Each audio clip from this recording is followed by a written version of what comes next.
پھر ذرا میرے سوالات کے جواب دیتے جائیے۔ آپ اس نوکر کے متعلق کیا کہیں گے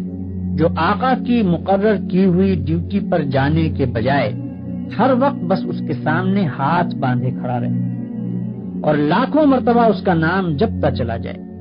آقا اس سے کہتا ہے کہ جا کر فلاں فلاں آدمیوں کے حق ادا کر، مگر یہ جاتا نہیں، بلکہ وہیں کھڑے کھڑے آقا کو جھک جھک کر 10 سلام کرتا ہے اور پھر ہاتھ باندھ کر کھڑا ہو جاتا ہے۔ آقا اسے حکم دیتا ہے کہ جا اور فلاں فلاں خرابیوں کو مٹا دے، مگر یہ 1 انچ وہاں سے نہیں ہٹتا اور سجدے پر سجدے کیے چلا جاتا ہے۔ آقا حکم دیتا ہے کہ چور کا ہاتھ کاٹ دے، یہ حکم سن کر بس وہیں کھڑے کھڑے نہایت خوش الہانی کے ساتھ چور کا ہاتھ کاٹ دے، چور کا ہاتھ کاٹ دے 20 مرتبہ پڑھتا رہتا ہے، مگر ایک دفعہ بھی اس نظام حکومت کے قیام کی کوشش نہیں کرتا جس میں چور کا ہاتھ کاٹا جا سکے۔ کیا آپ کہہ سکتے ہیں کہ یہ شخص حقیقت میں آقا کی بندگی کر رہا ہے؟ اگر آپ کا کوئی ملازم یہ رویہ اختیار کرے تو میں نہیں جانتا ہوں کہ آپ اسے کیا کہیں گے، مگر حیرت ہے آپ پر کہ خدا کا جو نوکر ایسا کرتا ہے آپ اسے بڑا عبادت گزار کہتے ہیں۔ یہ ظالم صبح سے شام تک خدا جانے کتنی مرتبہ قرآن شریف میں خدا کے احکام پڑھتا ہے، مگر ان احکام کو بجا لانے کے لیے اپنی جگہ سے جنبش تک نہیں کرتا، بلکہ نفل پر نفل پڑھے جاتا ہے، 1000 دانہ تسبیح پر خدا کا نام جپتا ہے اور خوش الہانی کے ساتھ قرآن کی تلاوت کرتا رہتا ہے۔ آپ اس کی یہ حرکتیں دیکھتے ہیں اور کہتے ہیں کہ کیسا زاہد عابد بندہ ہے۔ یہ غلط فہمی صرف اس وجہ سے ہے کہ آپ عبادت کا صحیح مطلب نہیں جانتے۔ ایک اور نوکر ہے جو رات دن ڈیوٹی تو غیروں کی انجام دیتا ہے، احکام غیروں کے سنتا اور مانتا ہے، قانون پر غیروں کے عمل کرتا ہے اور اپنے اصلی آقا کے فرمان کی ہر وقت خلاف ورزی کیا کرتا ہے، مگر سلامی کے وقت آقا کے سامنے حاضر ہو جاتا ہے اور زبان سے آقا ہی کا نام جپتا رہتا ہے۔ اگر آپ میں سے کسی شخص کا نوکر یہ طریقہ اختیار کرے تو آپ کیا کریں گے؟ کیا آپ اس کی سلامی کو اس کے منہ پر نہ مار دیں گے؟ جب وہ زبان سے آپ کو آقا اور مالک کہے گا تو کیا آپ فوراً یہ جواب نہ دیں گے کہ تو پرلے درجے کا جھوٹا اور بے ایمان ہے، تنخواہ مجھ سے لیتا ہے اور نوکری دوسروں کی کرتا ہے، زبان سے مجھے آقا کہتا ہے اور حقیقت میں میرے سوا ہر ایک کی خدمت کرتا پھرتا ہے؟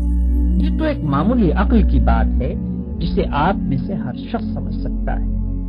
مگر کیسی حیرت کی بات ہے کہ جو لوگ رات دن خدا کے قانون کو توڑتے ہیں، کفار و مشرکین کے احکام پر عمل کرتے ہیں اور اپنی زندگی کے معاملات میں خدا کے احکام کی کوئی پرواہ نہیں کرتے، ان کی نماز اور روزے اور تسبیح اور تلاوت قرآن اور حج و زکوٰۃ کو آپ خدا کی عبادت سمجھتے ہیں۔ یہ غلط فہمی بھی اسی وجہ سے ہے کہ آپ عبادت کے اصل مطلب سے ناواقف ہیں۔ ایک اور نوکر کی مثال لیجیے۔ آقا نے اپنے نوکروں کے لیے جو وردی مقرر کی ہے یہ ٹھیک ناپ تول کے ساتھ اس وردی کو پہنتا ہے، بڑے ادب اور تعظیم کے ساتھ آقا کی خدمت میں حاضر ہوتا ہے، ہر حکم کو سن کر اس طرح جھک کر بصر و چشم کہتا ہے کہ گویا اس سے بڑھ کر اطاعت گزار خادم کوئی نہیں۔ سلامی کے وقت سب سے آگے جا کر کھڑا ہوتا ہے اور آقا کا نام جپنے میں تمام نوکروں سے بازی لے جاتا ہے، مگر دوسری طرف یہی شخص آقا کے دشمنوں اور باغیوں کی خدمت بجا لاتا ہے، آقا کے خلاف ان کی سازشوں میں حصہ لیتا ہے اور آقا کے نام کو دنیا سے مٹانے میں جو کوشش بھی وہ کرتے ہیں اس میں یہ کمبخت ان کا ساتھ دیتا ہے۔ رات کے اندھیرے میں تو آقا کے گھر میں نقم لگاتا ہے اور صبح بڑے وفادار ملازموں کی طرح ہاتھ باندھ کر آقا کی خدمت میں حاضر ہو جاتا ہے۔ ایسے نوکر کے متعلق آپ کیا کہیں گے؟ یہی نہ کہ وہ منافق ہے، باغی ہے، نمک حرام ہے، مگر خدا کے جو نوکر ایسے ہیں ان کو آپ کیا کہیں گے؟ آپ سمجھتے ہیں کہ ہاتھ باندھ کر قبلہ رو کھڑے ہونا، گھٹنوں پر ہاتھ رکھ کر جھکنا، زمین پر ہاتھ ٹیک کر سجدہ کرنا اور چند مقرر الفاظ زبان سے ادا کرنا، بس یہی چند افعال اور حرکات بجائے خود عبادت ہے؟ آپ سمجھتے ہیں کہ رمضان کی پہلی تاریخ سے شوال کا چاند نکلنے تک روزانہ صبح سے شام تک بھوکے پیاسے رہنے کا نام عبادت ہے؟ آپ سمجھتے ہیں کہ قرآن کے چند رکوع زبان سے پڑھ دینے کا نام عبادت ہے؟ آپ سمجھتے ہیں کہ مکہ معظمہ جا کر کعبے کے گرد طواف کرنے کا نام عبادت ہے؟ غرض آپ نے چند افعال کی ظاہری شکلوں کا نام عبادت رکھ چھوڑا ہے، اور جب کوئی شخص ان شکلوں کے ساتھ ان افعال کو ادا کر دیتا ہے تو آپ خیال کرتے ہیں کہ اس نے خدا کی عبادت کر دی اور اس کی تخلیق کا مقصد پورا ہو گیا، اب وہ اپنی زندگی میں آزاد ہے کہ جو چاہے کرے۔ لیکن اصل حقیقت یہ ہے کہ اللہ نے جس عبادت کے لیے آپ کو پیدا کیا ہے اور جس کا آپ کو حکم دیا ہے وہ کچھ اور ہی چیز ہے۔ وہ عبادت یہ ہے کہ آپ اپنی زندگی میں ہر وقت ہر حال میں خدا کی اطاعت کریں اور ہر اس قانون کی پابندی سے آزاد ہو جائیں جو قانون الہی کے خلاف ہے۔ آپ کی ہر جنبش اس حد کے اندر ہو جو خدا نے آپ کے لیے مقرر کی ہے، آپ کا ہر فعل اس طریقے کے مطابق ہو جو خدا نے بتا دیا ہے۔ اس طرز پر جو زندگی آپ بسر کریں گے وہ پوری کی پوری عبادت ہوگی۔ ایسی زندگی میں آپ کا سونا بھی عبادت ہے اور جاگنا بھی، کھانا بھی عبادت ہے اور پینا بھی، چلنا پھرنا بھی عبادت ہے اور بات کرنا بھی، حتیٰ کہ اپنی بیوی کے پاس جانا اور اپنے بچے کو پیار کرنا بھی عبادت ہے۔ جن کاموں کو آپ بالکل دنیا داری کہتے ہیں وہ سب دینداری اور عبادت ہیں اگر آپ ان کو انجام دینے میں خدا کی مقرر کی ہوئی حدوں کا لحاظ کریں اور زندگی میں ہر قدم پر یہ دیکھ کر چلیں کہ خدا کے نزدیک جائز کیا ہے اور ناجائز کیا، حلال کیا ہے اور حرام کیا، فرض کیا چیز کی گئی ہے اور منع کس چیز سے کیا گیا ہے، کس چیز سے خدا خوش ہوتا ہے اور کس سے ناراض ہوتا ہے۔ مثلاً آپ روزی کمانے کے لیے نکلتے ہیں، اس کام میں بہت سے مواقع ایسے بھی آتے ہیں جن میں حرام کا مال کافی آسانی کے ساتھ آپ کو مل سکتا ہے۔ اگر آپ نے خدا سے ڈر کر وہ مال نہ لیا اور صرف حلال کی روٹی کما کر لائے تو یہ جتنا وقت آپ نے روٹی کمانے پر صرف کیا یہ سب عبادت تھا، اور یہ روٹی گھر لا کر جو آپ نے خود کھائی اور اپنی بیوی، بچوں اور خدا کے مقرر کیے ہوئے دوسرے حقداروں کو کھلائی، اس سب پر آپ اجر و ثواب کے مستحق ہو گئے۔ آپ نے اگر راستہ چلنے میں کوئی پتھر یا کانٹا ہٹا دیا اس خیال سے کہ خدا کے بندوں کو تکلیف نہ ہو تو یہ بھی عبادت ہے۔ آپ نے اگر کسی بیمار کی خدمت کی یا کسی اندھے کو راستہ چلایا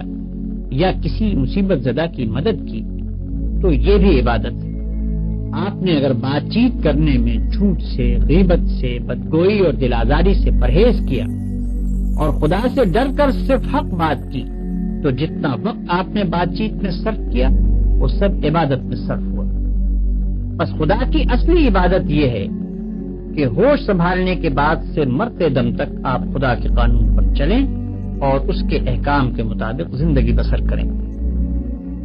اس عبادت کے لیے کوئی وقت مقرر نہیں ہے، یہ عبادت ہر وقت ہونی چاہیے۔ اس عبادت کی کوئی ایک شکل نہیں ہے، ہر کام اور ہر شکل میں اسی کی عبادت ہونی چاہیے۔ جب آپ یہ نہیں کہہ سکتے کہ میں فلاں وقت خدا کا بندہ ہوں اور فلاں وقت اس کا بندہ نہیں ہوں تو آپ یہ بھی نہیں کہہ سکتے کہ فلاں وقت خدا کی بندگی و عبادت کے لیے ہے اور فلاں وقت اس کی بندگی و عبادت کے لیے نہیں ہے۔ بھائیوں، آپ کو عبادت کا مطلب معلوم ہو گیا اور یہ بھی معلوم ہو گیا کہ زندگی میں ہر وقت ہر حال میں خدا کی بندگی اور اطاعت کا نام ہی عبادت ہے۔ اب آپ پوچھیں گے کہ یہ نماز، روزہ اور حج وغیرہ کیا چیزیں ہیں؟ اس کا جواب یہ ہے کہ دراصل یہ عبادتیں جو اللہ نے آپ پر فرض کی ہیں ان کا مقصد آپ کو اس بڑی عبادت کے لیے تیار کرنا ہے جو آپ کو زندگی میں ہر وقت ہر حال میں ادا کرنی چاہیے۔ نماز آپ کو دن میں 5 وقت یاد دلاتی ہے کہ تم اللہ کے بندے ہو، اسی کی بندگی تمہیں کرنی چاہیے۔ روزہ سال میں 1 مرتبہ پورے 1 مہینے تک آپ کو اسی بندگی کے لیے تیار کرتا ہے۔ زکوٰۃ آپ کو بار بار توجہ دلاتی ہے کہ یہ مال جو تم نے کمایا ہے یہ خدا کا عطیہ ہے،